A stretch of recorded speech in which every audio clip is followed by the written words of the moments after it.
the fraud-masked killer. A wave of brutal murders shakes the city. Within a short period, victims are executed through horrifying methods. One is torn apart by a pack of wild dogs, another is forced to swallow hundreds of needles, and yet another has their bodies split clean in two. The terror escalates when the killer declares himself an artist, claiming these mutilated corpses are his masterpieces. According to him, only a few more lives are needed to complete his grotesque museum of crimes. And that's how Museum begins, cold and grim, much like the rain that blankets the city. But what drives such a monster? Was he born a demon in human skin?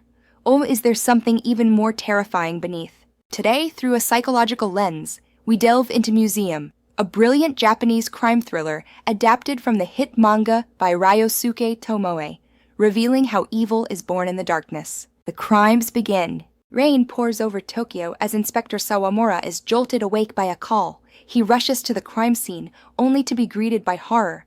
A young woman lies dead, hands and feet bound, her body savaged by dogs. Later, one of the dogs vomits a scrap of paper reading, "Punishment, dog food." Barely a day later, police uncover another body, Tsutsumi Yuichi, a 28-year-old recluse. He has been executed in an abandoned factory.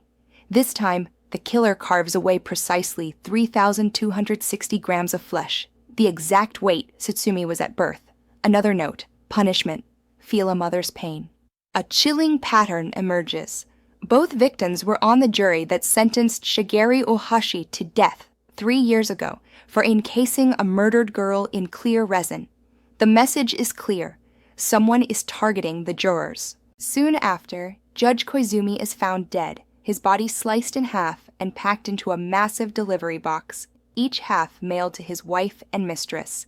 The killer's message, punishment, the justice of love. Next is Ayako Setouchi, a plastic surgery addict. The killer forces a permanent smile onto her face before freezing her corpse. Punishment, eternal beauty. Then there's Chineko Maya, a fortune teller. His limbs are bound, his mouth pried open, and hundreds of needles are stuffed down his throat.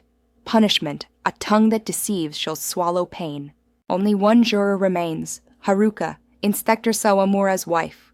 But she's gone, having taken their son Sota and disappeared after growing tired of Sawamura's obsession with work. What began as a battle between law and chaos now becomes a desperate race against time, as Sawamura must rescue his family before they become the killer's final exhibits. A Museum of Death in the Rain. Sawamura nearly catches el killer, pero su desesperación por salvar a su familia lo deja vulnerable. El asesino lo lesiona y escapa. Suspendido de deber, Sawamura le obsesiona con una pregunta. ¿Por qué todos estos asesinatos ocurren durante la lluvia? Rain washes away evidence, but is there a deeper meaning? A killer clad in a full frog costume finally reveals himself. He calls his killings art and his victims works. But he has no connection to Ohashi's case at all. The real reason? His gruesome creations had been wrongly credited to someone else, and now he wants the world to know his name. After a failed capture attempt leads to his partner's death, Sawamura is detained, but he escapes and continues the investigation solo. To catch the killer, he must think like him. Eventually, Sawamura has a breakthrough. During a past encounter, why didn't the killer force him at gunpoint? Why did he leave when the rain stopped and the sun peeked through? Could he be allergic to sunlight? It sounds absurd, yet photosensitivity is real. Sawamura questions doctors and soon identifies a suspect, Kirishima, a 31-year-old man with an extreme UV allergy. Even minimal exposure causes rashes and anaphylaxis. Sawamura infiltrates his house, but is captured and locked away. Kirishima Sanae, the demon in the ring. It's clear Kirishima isn't just sick. He's twisted. He doesn't kill for revenge. He kills for pleasure, turning pain into art. His madness, however, has a root. When Kirishima was a child, his parents were butchered and stitched into grotesque human sculptures by an unknown murderer. The media went wild, but no one asked how that trauma affected the young boy. Suffering from PTSD, Kirishima grew into a man obsessed with darkness, rain, and the absence of light, his literal and emotional refuge. He calls his victims art, punishes them in theatrical fashion, and basks in the photographs of their pain. Sawagura, the demon wearing a badge. Ironically, Kirishima admires Sawamura. He calls him a natural-born killer who destroys lives not with violence, but with indifference. Sawamura's own trauma runs deep.